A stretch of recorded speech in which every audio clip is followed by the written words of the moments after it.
গরমের দিনগুলো বেশ ভালোই কাটছিল।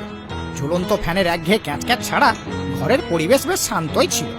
তারপর একদিন গ্রীষ্মের উষ্ণতায় ঘরে এলো মহাযন্ত্রী এসি।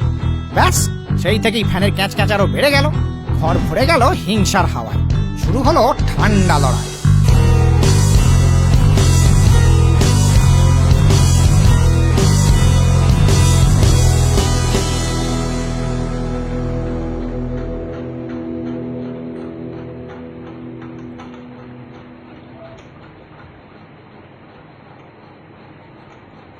কিরে এসি, তোর মোড়টা একটু গরম মনে হচ্ছে।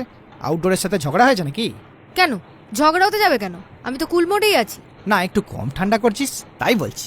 16 ডিগ্রি রুম টেম্পারেচারটা তোমার কম ঠান্ডা মনে হচ্ছে? আরে 16 ডিগ্রি তো দেখাচ্ছিস, কিন্তু আসলে তো 20 ডিগ্রি তাপমাত্রা আনতেই তোর কম্প্রেসারে বেশি প্রেসার পড়ে যাচ্ছে মনে হচ্ছে, তাই না?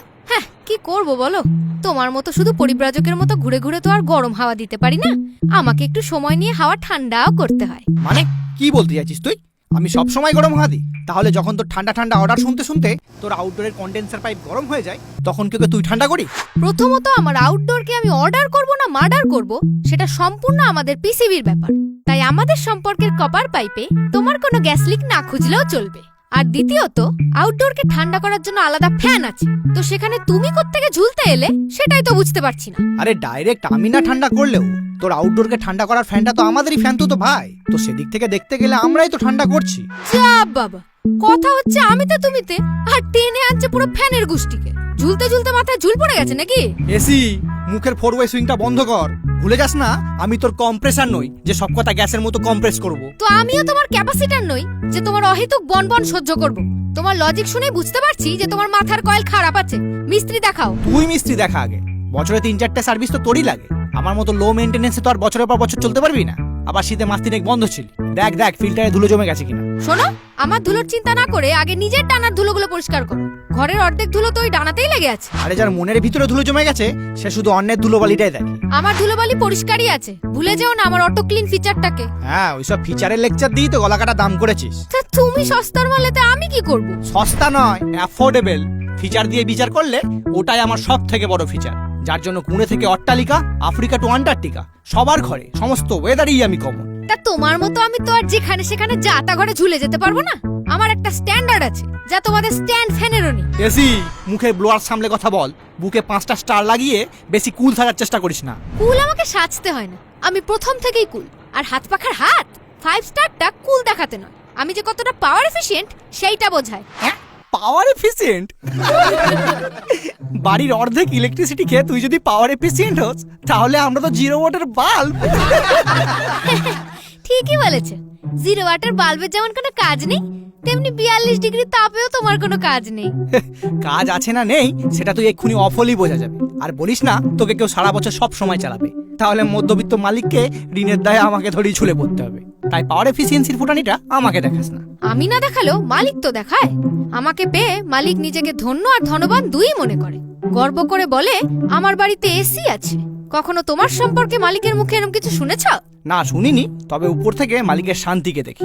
শান্তিকে তো আমিও রোজ দেখি, কোনো কাজ বাজ নেই, সারাদিন পরে পরে ইনস্টা করে। আরে আমি মালিকের মেয়ে শান্তির কথা বলিনি, মেন্টাল পিসের কথা বলছি, যেটা তোর ইলেকট্রিক বিল দেখলেই উড়ে যায়। আচ্ছা, মুশকিল তো, শুধু আমার ইলেকট্রিক বিল নিয়েই পড়ে আছে, বাকি তোমরা কি সব হাওয়ায় চলো? হাওয়ায় না চললেও আমরা চলি ওয়াটে, আর তুই চলিস কিলো ওয়াটে। পুরো আলো আধারের তফাৎ। তো এত গরমে চিল করতে গেলে বিল দিতে হবে না? 2টো ইউনিট মিলে ঠান্ডা করছে। আর আমি একাই 100। আওয়াজ দেওয়ায়। কোথায় আওয়াজ? বিয়ারিংটা একটু ধুলো জমেছে বলে ক্যাচ ক্যাচ করছে। শুধু বিয়ারিং এ না, তোমার ফুল বডিটাই ক্যাচ ক্যাচ করছে। ফ্যান চলছে না মোটর ভ্যান চলছে ঠিক বোঝা যাচ্ছে না। তা সবকিছু যে তোকে বুঝতেই হবে সেটা তো কোনো রিমোট দিব্যি দেয়নি। তো অহেতুক আমার আওয়াজ নিয়ে ইভাপোরেটর না ঘামিয়ে জলবার না করলেও চলবে। না গো, চলবে না। ঘরের জলীয় বাষ্প জল করে ড্রেন করাটাও আমার কাজ। এইভাবে আমি ঘরের হিউমিডিটি কমাই। হ্যাঁ, আর বাইরে সেটা বাড়াস। ঘরের শীততাপ নিয়ন্ত্রণ করতে গিয়ে পরিবেশের তাপ উত্তাপ বাড়িয়ে দিস। পরিবেশের শত্রু। এই বাজে কথা বলবে না। আমি এখন R32 গ্যাস ইউজ করি, যা খুব ইকো ফ্রেন্ডলি। হ্যাঁ, তুই যে কত ফ্রেন্ডলি সেটা তোর আউটডোরকে দেখলেই বোঝা যায়। নিজে ঘরে আরাম করে বসে বেচারাকে রোদ ঝড় বৃষ্টি ধুলোবালির মধ্যে কাটাস, আর ছড়াস গ্লোবাল ওয়ার্মিং এর বাতাস। তুমি মনে হচ্ছে খুব পরিবেশ বন্ধু, নিরামিষ গ্রিন এনার্জি খাও। হ্যাঁ, খাই তো। 250 ওয়াটের একটা সোলার প্যানেল আমার জন্য যথেষ্ট। আর আমাদের নতুন জেনারেশনের ব্রাশলেস ডিসি মোটরের ফ্যান তো আরো কম খায়। আর ওদের আবার রিমোটও আছে। Wow, congratulations. যাক, ফাইনালি তোমরা রিমোটটা অন্তত পেলে। আমি তো আবার ওয়াইফাই দিয়ে আমার এআই ফিচারটা আপডেট করলাম। সবার মতো ব্যাকডেটেড থাকলে তো আর হবে না।